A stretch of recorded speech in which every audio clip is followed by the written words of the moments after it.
Fala galera, bem-vindos a mais um vídeo aqui do canal Filho de Peixe. Dessa vez, análise pós-jogo de Santos 3, Bahia 0 pela quinta rodada do Campeonato Brasileiro.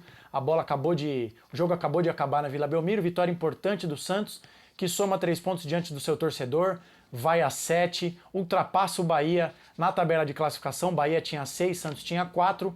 Vitória importantíssima para o Santos se afastar da zona de rebaixamento, somar pontos contra adversários que é com quem o Santos disputa o campeonato, né? Que é contra o América Mineiro, é contra o Bahia, é contra o Vasco. O Santos não vai brigar contra Flamengo, Fluminense, Palmeiras. Então esse tipo de jogo o Santos tem que ganhar. Fez a lição de casa, somou 3 pontos e venceu com o gol de menino da Vila, que é muito importante, e é sobre isso que a gente vai falar no vídeo de hoje. Mas antes, aquele ritual de sempre, se você está chegando aqui pela primeira vez, muito bem-vindo, se inscreva aqui no canal, ative o sininho para que você receba esse e tantos outros vídeos assim que eles forem publicados, deixe um like, que é muito importante, que assim o YouTube entende que o vídeo é bom, recomenda para outras pessoas e assim o conteúdo chega ao maior número de espectadores. E se gostou desse vídeo também, compartilha nos seus grupos de WhatsApp e de Telegram para que esse conteúdo que eu trago com muito carinho para todos vocês chegue no maior número de pessoas, tá certo? Mas vamos falar do jogo de hoje.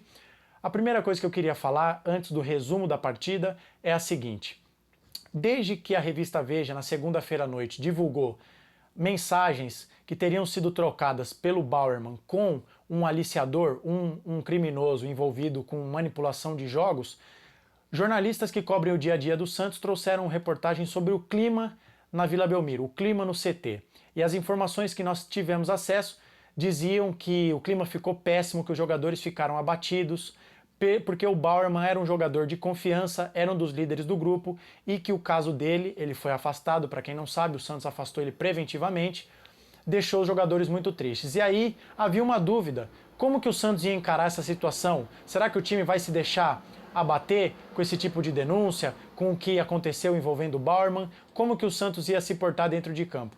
E aí o Santos hoje correu o tempo inteiro, deu alegria para o seu torcedor, que aplaudiu, reconheceu, cantou o jogo inteiro, venceu por 3-0 com facilidade, não deu chances para o Bahia.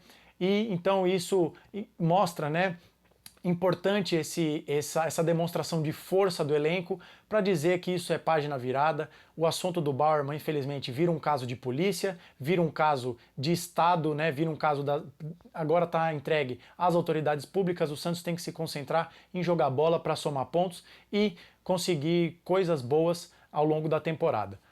Comentando especificamente sobre o jogo, né? O primeiro gol do Santos sai aos 5 minutos do primeiro tempo, num bom momento do time do Santos, que hoje eu gostei, sobretudo, até fazer o 2-0, que aí o Santos dá uma arrefecida, se posta bem para evitar dar chances do Bahia. O Santos faz o gol aos 5 minutos, sobe uma pressão, o Dodi vai roubar uma bola na intermediária defensiva do Bahia, ele rouba uma bola, a bola vai parar no pé do Lucas Lima, que troca alguns passes com o Ângelo, o Lucas Lima finaliza, o Marcos Felipe defende, e no rebote o Mendonça vai na linha de fundo, cruza, e o menino David Washington, o presidente, aos 5 minutos já faz o gol, seu primeiro gol como profissional. Mais um grande jogador, um talento que tem surgido aí, um menino de só 17 anos hoje, colocou o jogo no bolso, mostrou muita desenvoltura, tocou muito na bola, ele tem um perfil diferente do Marcos Leonardo, que é um jogador mais de área, o David se movimenta. Até um dado aqui para vocês, né? Contra o Cruzeiro, por exemplo, o Marcos Leonardo termina a partida com 32 toques na bola, nos 90 minutos que ele esteve em campo. Ao final do primeiro tempo, o David já tinha tocado na bola 21 vezes, o que mostra, claro, jogando dentro de casa, o Santos propõe mais jogo. Então, em tese, o Santos vai criar mais jogadas. Mas só esse dado que eu achei interessante para trazer aqui para vocês, para mostrar como o David é bastante participativo, ele sai da área, ele se movimenta, ele é forte, ele é alto, e ele também tem uma participação decisiva no segundo gol do Santos. A bola vem lá de trás, se eu não me engano, um lançamento, né? Para não dizer que foi chutão. Hoje ganhou, a gente passa um pano, troca o chutão por lançamento. Acho que foi do Messias, o David faz uma parede, toca para o Lucas Lima, que espeta a bola, o Mendonça aposta a corrida contra o zagueiro do Bahia, que se eu não me engano era o Canu, sai e toca na saída do goleiro. E aqui já uma observação, como é importante que o Mendonça jogue por dentro, né? No esquema do Santos ele joga como uma espécie de ponta esquerda, num 4-3-3, já clássico do Odair. Mas o Mendonça funcionou melhor no Ceará, justamente jogando como um segundo atacante. E no Santos ele tem crescido de desempenho jogando por dentro. Ele é rápido, ele tem uma finalização minimamente razoável e eu acho que é assim que ele vai fazer render mais. Contra o América Mineiro, ele faz um gol jogando por dentro, ele sai da ponta direita, lê o espaço, vai para dentro da área e aí o Soteldo toca aquela bola para ele, ele faz o gol. Hoje, apostando corrida com o zagueiro, jogando por dentro, faz mais um gol. Boa atuação do Mendonça também, que infelizmente sai no primeiro tempo ainda com um problema na coxa. A gente torce para que não seja nada grave, que tenha sido só uma pequena fisgada, para que ele esteja à disposição no jogo do final de semana. Aí o Santos faz 2-0, já para de subir pressão, já dá a bola para o Bahia, se fecha aquelas duas linhas de 4 que a gente já sabe, o Lucas Lima marcando um pouco mais avançado ao lado do David, os pontas junto com os volantes marcando ali em duas linhas de 4. E aí, vamos para o segundo tempo, né? Começa o jogo, logo aos 5 minutos do segundo tempo, o Santos faz o terceiro gol do Ângelo, o primeiro gol do Ângelo, como na Vila Belmiro, né? Depois de mais de 100 jogos, ele finalmente encerra esse jejum. E aí, eu queria fazer um pequeno comentário. Vocês vejam como o gol do Ângelo ele tem uma simbologia, um significado importante. Por quê? Os meninos da Vila, o Ângelo é um dos mais cobrados, o Marcos Leonardo também, são muito cobrados, alguns torcedores pedem a cabeça desses jogadores, torceram para que o Santos tivesse vendido o Ângelo para o Flamengo, ele faz o gol, comemora muito, pega a bandeira do Santos, beija o escudo e esse gol é muito importante porque ele passa a seguinte mensagem: nesse momento em que a justiça tem cuidado, tem mostrado denúncias de jogadores envolvidos com um esquema de manipulação de jogos e que o Bauerman é suspeito de ter usado essa camisa aqui, o manto do Pelé, a camisa, o manto sagrado do Santos, para se envolver com um esquema ilícito de manipulação de resultado, de cartão, enfim, seja lá o que for, isso é um caso de polícia. Jogadores da base, meninos da Vila, mostram como eles sentem a camisa do Santos, como eles sabem o que é ser Santos Futebol Clube. E aí no final do jogo, o Ângelo dá uma entrevista ali ao Premier, dizendo que independente da boa fase, da má fase, das cobranças da crítica, ele tem gratidão, ele tem amor pelo Santos. Então esse é um recado que eu queria deixar para você, torcedor. Evite tacar pedra nos meninos da base, porque a história do Santos é essa, a base sempre salvou, ela nos salva hoje e ela sempre salvará. Então valorize os meninos da Vila, para que depois eles não saiam na primeira proposta que venha e depois a gente tenha que ficar vendo eles brilharem fora do Brasil. O Rodrigo, por exemplo, no Real Madrid, decisivo, jogando Champions League, sendo decisivo, fazendo gol em final de campeonato. Mas a gente não torce para o Real Madrid. É bacana ver o Rodrigo jogando lá, mas como seria bom se ele pudesse ter feito coisas pelo Santos. Então não queime os meninos da Vila, porque são esses os meninos que sentem o amor, o carinho e retribuem tudo que o Santos deu a eles dentro de campo. E aí, já depois desse 3-0, o que acontece? O jogo fica morno, né? Outro dado interessante, o Bahia termina com 3 finalizações a gol. Esse número, o Bahia já tinha feito as 3 finalizações no primeiro tempo.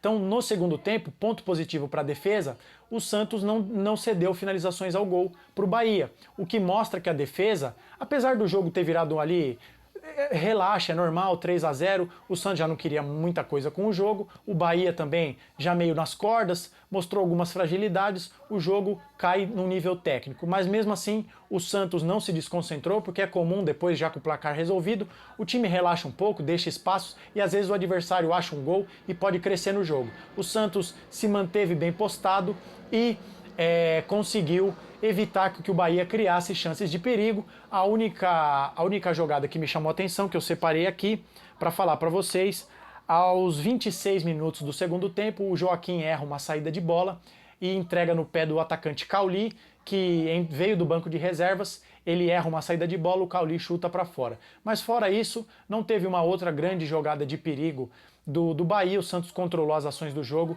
e somou 3 pontos importantes. No geral, além desse resumo do jogo, eu queria fazer uma análise para vocês, né? O João Paulo foi pouco exigido, fez as defesas no primeiro tempo, no segundo tempo, como eu disse, não fez nenhuma defesa. O Gabriel Inocêncio, como ele é um jogador que pode agregar, né? Não é tecnicamente brilhante, mas reparem como ele é um jogador de força, de imposição física, muito veloz. Jogador sério, aquele jogador que racha a bola com o ponto esquerda, dá trombada, dá carrinho e vai na força. Ofensivamente não é nenhuma Ferrari, mas ele joga sério, coisa que o Natan, apesar de ter saído no time talvez no melhor momento dele com a camisa do Santos, é aquele jogador que está sempre passando o pé em cima da bola, dá umas vaciladas defensivas. O Inocêncio é aquele jogador do arroz com feijão bem temperado, né? Jogou sério, não comprometeu, boa partida do Inocêncio. O miolo de zaga, o Messias, aquela coisa de sempre, a bola vem, ele limpa, não tem conversinha com o Messias. O Joaquim, tirando essa falha no segundo tempo, participa bem numa jogada de cabeça, quase faz um gol que o Marcos Felipe defende. Depois um outro lance ali, ele mostra a explosão, velocidade, essa é uma das principais características dele. Ele sai na frente, acho que numa disputa contra o próprio Cauli, ganha uma bola que é importante. Lucas Pires, uma partida discreta. Falando dos volantes, no pré-jogo eu falei aqui que a grande questão tática para mim era ver como que os volantes do Santos iam cobrir os espaços para evitar que o Bahia tivesse superioridade numérica, já que ele joga com 3 zagueiros e poderiam espetar os seus alas e fazer aquela jogada de 2 contra 1 de um ala com o ponta em cima dos nossos laterais. Vamos comparar aqui, falar sobre o Dodi e o Camacho, né? Acho que o Dodi é um espetáculo, né? Mais uma vez, sendo redundante aqui. É aquele jogador, o pulmão do time, o motorzinho. Impressionante como ele corre o tempo inteiro, como ele desarma, leva a bola para o ataque com uma certa facilidade. O Dodi, ele teve 9 de 11 disputas vencidas, um número impressionante, né? Bastante expressivo. E também tem 5 desarmes e 2 interceptações. Comparando com o Camacho, claro, o Dodi jogou mais, tá? O Dodi saiu aos 41 minutos do segundo tempo e o Camacho sai aos 17 do segundo tempo, tá? O Dodi sai aos 41 do segundo tempo, Camacho aos 17. Mas o Camacho ganha apenas 3 de 9 duelos, o Dodi ganhou 9 de 11. O Dodi desarma 5, o Camacho desarma 3. O Dodi interceptou 2 bolas, o Camacho não interceptou nenhuma. Os números são ainda mais expressivos se a gente considerar que o Camacho, em tese, é o primeiro volante, então é ele que faz ali aquele combate mais sujo, e mesmo assim o Dodi, como um segundo volante, um jogador mais de saída, tem números mais expressivos. Lucas Lima, ótima partida, jogando centralizado. É claro, como eu já disse aqui, em algumas circunstâncias é bom a gente estar no estádio para poder ver a coisa mais de perto, mas a percepção vendo de casa, e também o Richarlison reforçou isso comentando no Premier, como o Lucas Lima jogou mais centralizado, e até teve uma hora que o repórter que estava na beira do campo trouxe a informação de como o Odair estava orientando para que ele ficasse mais centralizado. Porque assim, ele está mais perto de todo mundo. Ele está equidistante, né, digamos assim, ele está à mesma distância proporcional, jogando por dentro do lateral, do ponta direita, do lateral da ponta esquerda. Para fazer triangulações, ele precisa estar no meio, bem posicionado, para ter condição de pifar os jogadores, como ele fez no gol do Mendonça. Boa atuação do Lucas Lima. O trio de ataque, Mendonça infelizmente se machuca, mas faz o gol. Já disse ali como eu gosto que ele atue mais por dentro, como um segundo atacante. O Ângelo fez boas jogadas, não sentiu, né? Mostrou desenvoltura, já havia feito um gol contra o Cruzeiro, faz hoje de novo. Fez depois um segundo gol que infelizmente estava impedido, mas que bom que ele, agora que o Marcos Leonardo foi para a seleção sub-20, que o Ângelo tem a condição de assumir o protagonismo e representar a base do Santos com gols, com assistências. Hoje foi muito bem, uma ótima partida do Ângelo, talvez uma das melhores dele com a camisa do Santos. E para finalizar, a cereja do bolo, David Washington, o presidente. Guardem o nome desse menino, é claro que a gente precisa ter calma, porque é um menino de 17 anos, que teve poucas partidas, 2 ou 3 partidas no máximo, como profissional, ainda tem poucos minutos em campo, mas ele mostrou como ele é um jogador de categoria. Boa condução de bola, boa força física, ele tem 1,85 m, se eu não me engano, então também a estatura é importante. O Marcos Leonardo tem 1,74 m, esse é um número que eu tenho de cabeça. Então é um jogador que ajuda ali, já que o Santos dá muitos lançamentos, muitos chutões, sai da área, cria jogadas, fez a parede que começa a jogada do gol do Mendonça, faz um gol. No gol do Ângelo, que estava... agora eu só não me lembro se foi no gol validado do Ângelo ou no gol impedido. É ele que chuta a bola, acho que foi no gol impedido, o Lucas Lima passa uma bola para ele, ele chuta, né, aí no rebote que o Ângelo faz. Então assim, é um jogador que tá ali em cima do lance, também foi ele que acertou um chute de fora da área no travessão, muita personalidade, uma partida assim, né, se fosse o cartão de visitas, seria ali nota 10, uma ótima partida do David. Depois entraram alguns outros jogadores, o Alisson entra ali quando o Camacho sente aos 17 e aos 41, já com o jogo resolvido, entra Ed Carlos, entra Balieiro, entra o Ruiz, nos lugares respectivamente, né? O Balieiro entra no lugar do Dodge, o Daniel Ruiz no lugar do Lucas Lima e o Ed Carlos no lugar do Ângelo. Tiveram poucas participações, mas também foi bom que o Odair teve tempo minimamente de rodar, ainda que por 5, 7 minutos, jogadores que têm tido poucas chances, né? O Ruiz entrando um pouco mais, mas é legal ver o Ed Carlos podendo ter minutagem. Então esse, no geral, boa partida do Santos, importante resultado, né? Porque, como eu disse, é com o Bahia que o Santos vai duelar no Campeonato Brasileiro. O Santos chega a 7 pontos, curiosidade, os 7 pontos conquistados dentro da Vila Belmiro, pelo menos o Santos faz valer o seu mando de campo, né? Conquista 2 vitórias e um empate em 3 jogos. Agora, no final de semana, domingo, 4 horas da tarde, no Dia das Mães, vai jogar com o Vasco em São Januário. Jogo difícil, mais uma pedreira. A gente espera que o Santos consiga repetir a dose, faça uma boa atuação para, quem sabe, pontuar pelo menos um empate, o melhor dos mundos, somar 3 pontos para seguir crescendo no Campeonato Brasileiro, tá certo? Essa é a análise pós-jogo desse Santos 3, Bahia 0 pelo Campeonato Brasileiro e eu quero te ouvir. Diga aqui o que você achou do jogo de hoje, se você gostou da atuação dos meninos da Vila, o que você achou da atuação do time, das escolhas do Odair, destaque aqui algum jogador que você tenha gostado. Se você gostou desse vídeo também, deixa um like para que o YouTube recomende o meu conteúdo para outras pessoas. Se está chegando aqui pela primeira vez, seja bem-vindo, se inscreva no canal, ative o sininho para que receber esse e outros vídeos assim que eles forem publicados e compartilhe esse vídeo nos seus grupos de WhatsApp e de Telegram para que o maior número de pessoas tenha acesso ao meu conteúdo. Nos vemos no próximo vídeo, um abraço a todos e até a próxima!